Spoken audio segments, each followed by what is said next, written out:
Dieu nous parle. Chaque jour, Charles et Carole vous présentent la leçon de l'école du sabbat.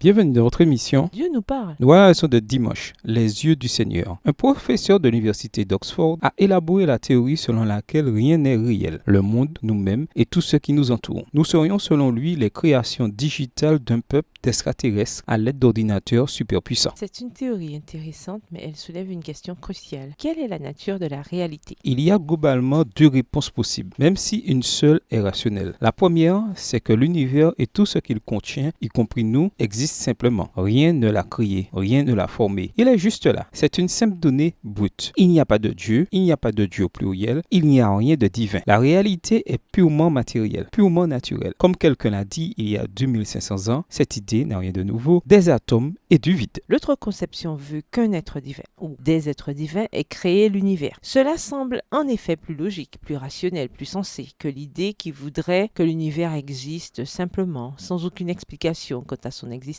Cette position englobe la nature, le monde des atomes et du vide, mais elle ne s'y limite pas. Elle renvoie à une réalité qui est bien plus vaste, plus profonde et plus riche que la vision athéiste, matérialiste qui est tellement mise en avant aujourd'hui. Qu'est-ce que les textes suivants ont à dire sur les idées soulevées dans la leçon d'aujourd'hui? Somme 53, verset 1, Proverbe 15, verset 3, Jean 3, verset 16, Ésaïe 45, verset 21, Luc 1, les versets 26 à 35. Somme 53, verset 1, les sensés disent en son cœur, il n'y a point de Dieu. Ils se sont corrompus, ils ont commis des iniquités abominables, il n'en est aucun qui fasse le bien. Proverbe 15, verset 3, les yeux de l'Éternel sont en tout lieu, observant les méchants et les bons. Jean 3, verset 16, car Dieu a tant aimé le monde qu'il a donné son Fils unique, afin que quiconque croit en lui ne périsse point, mais qu'il ait la vie éternelle. Ésaïe 45, verset 21, déclarez-le et faites-les venir, qu'ils prennent conseil les uns des autres, qui a prédit ces choses dès le commencement, et depuis longtemps les a annoncées. N'est-ce pas moi l'Éternel? Il n'y a point d'autre Dieu que moi, je suis le seul Dieu juste et qui sauve. Luc 1, les versets 26 à 35, au 6e mois, l'ange Gabriel fut envoyé par Dieu dans une ville de Galilée appelée Nazareth, auprès d'une vierge fiancée à un homme de la maison de David nommé Joseph. Le nom de la Vierge était Marie. L'ange entra chez elle et dit, « Je te salue, toi, à qui une grâce a été faite. Le Seigneur est avec toi. » Troublée par cette parole, Marie se demandait ce que pouvait signifier une telle salutation. L'ange lui dit, « Ne crains point, Marie, car tu as trouvé grâce devant Dieu. Et voici, tu deviendras enceinte et tu enfanteras un fils et tu lui donneras le nom de Jésus. » Verset 32, il sera grand et sera appelé fils du Très-Haut, et le Seigneur Dieu lui donnera le trône de David son père. Il régnera sur la maison de Jacob éternellement, et son règne n'aura point de fin. Marie dit à l'ange, « Comment cela se fera-t-il, puisque je ne connais point d'homme? » L'ange lui répondit, « Le Saint-Esprit viendra sur toi, et la puissance du Très-Haut te couvrira de son ombre. C'est pourquoi le Saint-Enfant qui naîtra de toi sera appelé Fils de Dieu. Voici Élisabeth, ta parente, a conçu, elle aussi, un fils en sa vieillesse, et celle qui était appelée stérile est dans son 6e mois. » Au cœur de toute éducation chrétienne, il y a non seulement la réalité de Dieu, mais celle du genre de Dieu qu'il est. Un Dieu personnel qui nous aime et qui interagit avec nous. C'est un Dieu de miracles qui, bien que s'appuyant sur les lois naturelles, n'est pas limité par ces lois et peut les transcender quand il le décide, comme le cas de la conception virginale de Jésus. Enseigner cette vision est particulièrement pertinent à notre époque, car une bonne partie du monde intellectuel, tout en affirmant à tort que la science la soutient, enseigne ouvertement et sans vergogne la vision athée et naturaliste du monde. Réfléchissez à combien la vision athée du monde est étriquée et limitée, comparée à la vision biblique du monde, qui, comme nous l'avons déjà dit, englobe le monde naturel, mais qui n'y s'y limite pas. Pourquoi? En fin de compte, la vision biblique théiste du monde est-elle simplement plus logique et rationnelle que sa concurrente athéiste? Au revoir. Et à demain si Dieu veut.